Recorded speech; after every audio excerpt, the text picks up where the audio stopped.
It's Sunday, the 23rd of November, 2014, and I'm Jacob Kaufman with Nerd on the Street News.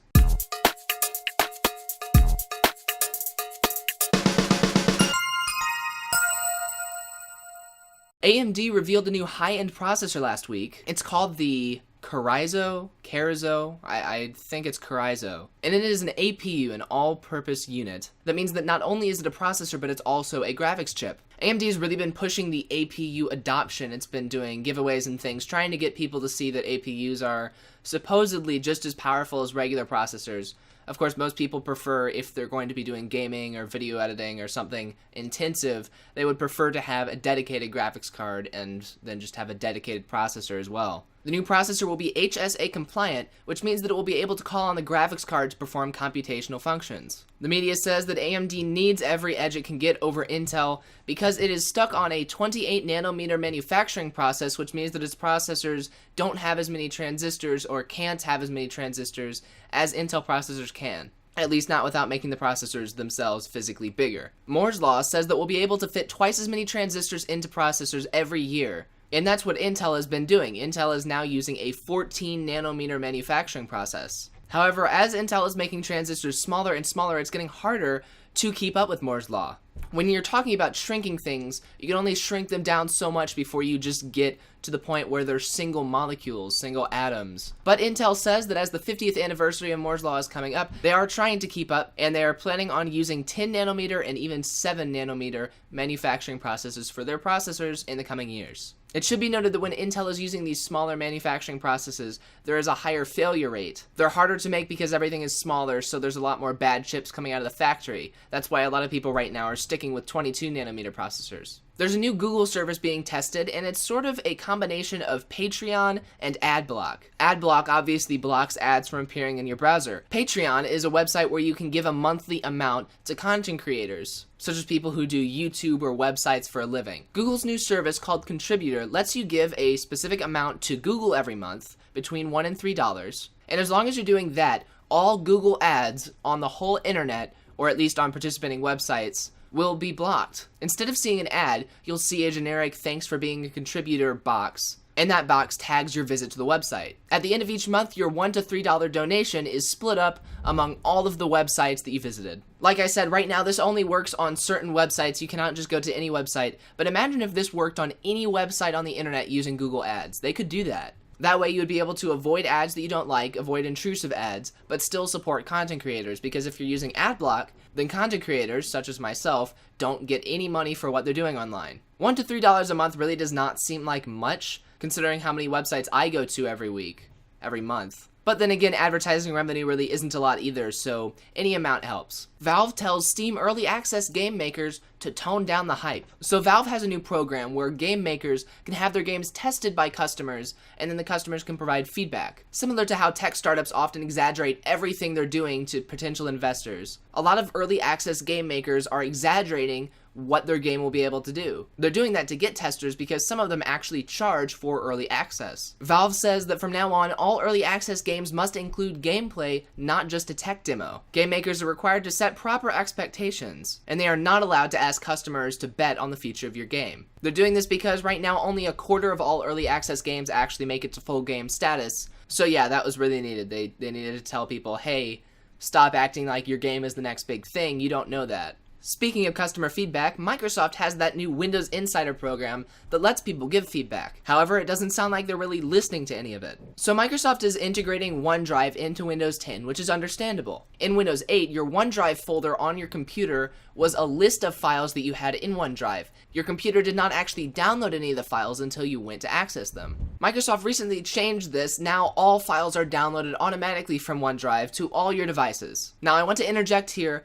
I would say that that's a good thing, because that way we don't have to depend on internet connectivity and we don't have to depend on Microsoft's server uptime every time we want to download our files, because there are files. Now I know Microsoft has great server uptime, and I know that most of our internet connections also have great uptime, but you know, if you're not connected to the internet at any given point, you don't want to be locked out of your own stuff because it's stored on Microsoft's computers and not yours. That said, a lot of people have multi-terabyte or even unlimited storage on OneDrive, so it would be impossible for them to download all of their files on their devices. People have been complaining that some of their tablets with only 32 or 64 gigabytes of memory installed are close to filling up or even completely filling up with files as they're downloading them from OneDrive. There was a Windows Insider forum post about this topic. In that forum post, there are over 7,100 votes for the return of OneDrive placeholders. However, Microsoft is not planning on restoring them.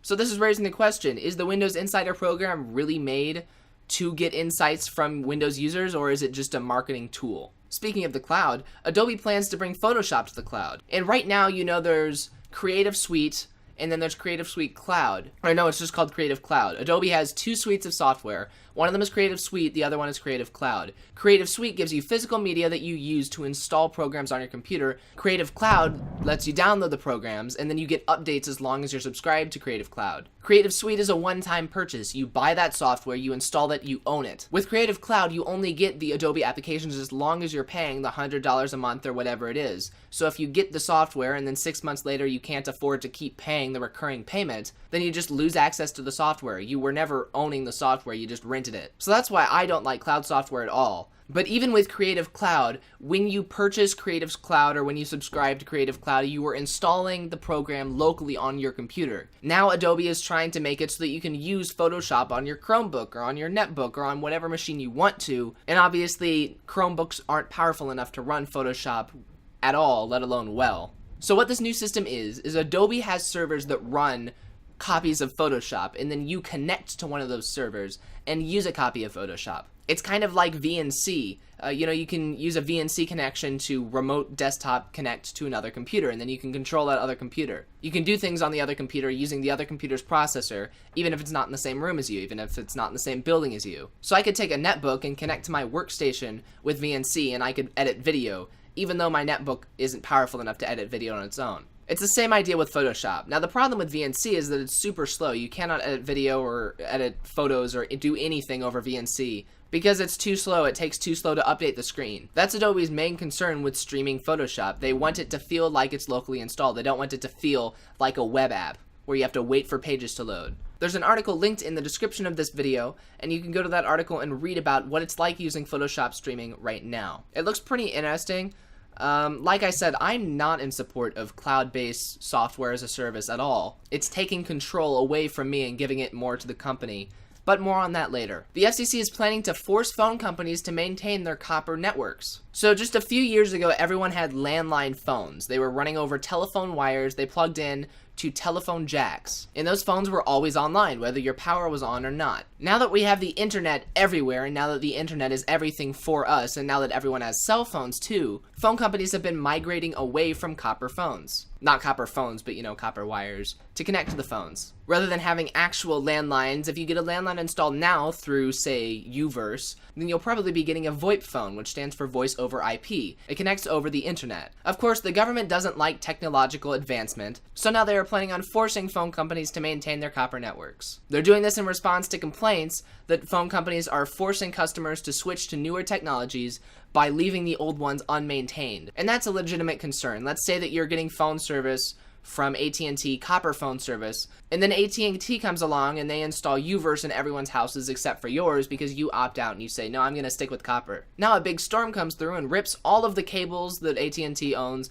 out of the ground or off of the telephone poles or wherever it is in your area. AT&T fixes the Uverse lines because that's what most of its customers use, but they don't fix the copper lines. Now that your copper phone doesn't work, or now that it has very, very low uptime, you're pretty much forced to switch over to VoIP if you want reliable phone service. And pretty much the only reason why people just don't want to switch to these things in the first place is because they're worried about the power going out and then they won't be able to call people. And AT&T right now even gives UPSs to everyone with Uverse so their phones will stay on for a limited amount of time. But what if my cell phone runs out? And then what if my landline UPS runs out? And then what if I can't go anywhere to charge them? And then what if someone breaks into my house and I can't call 911 because all my phones are out? Some critics to these new rules are saying you're way over exaggerating this. Those are going to be extremely rare circumstances and they're probably not going to harm anyone, or at least they're not going to harm very many people at all. So yeah, it'll be fun to see how that plays out. It's not just telephone companies that are going down, it's also cable companies. Well, at least it's the cable itself, but are the companies going down,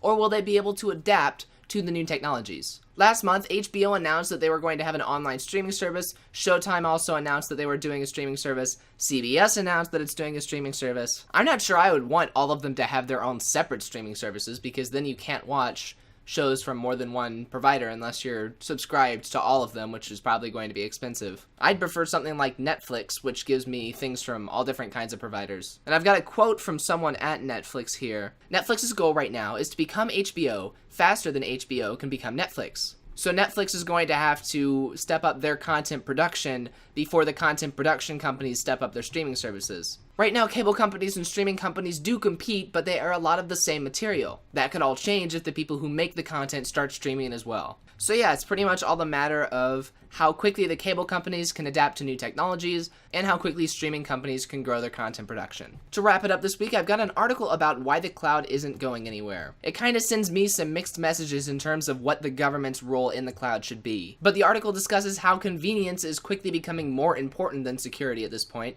So even the security concerns of I'm actually giving all of my personal information to a company might not matter anymore in a few years. Now, if we're ever going to reach a Star Trek level society, then we will need a central cloud. But NASA just got defunded. We're not going to have spaceships anytime soon. And right now, the choice between clouds is very important in consumer security. So yeah, if you're someone like me who absolutely hates the idea of the cloud, and I don't hate the idea of a cloud, but I hate that we're putting so much into clouds, go ahead and read this article. It explains very well why the cloud is going to be the next big thing, whether we like it or not. That is all of our stories for this week. Remember, if you want to suggest a story, head on over to nerdonthestreet.com. There is a forum category just for this show. You can submit stories and comment on stories that other people have submitted. Also, don't forget to check out all of the other Nerd on the Street content this week. Just this weekend, I've released a couple videos on Linux Mint. Also, don't forget we still have the entertainment series Displaced running, and I think it's getting pretty good. For now, though, that is all. I'm Jacob Kaufman, I'm Nerd on the Street, and I will see you guys later. See ya.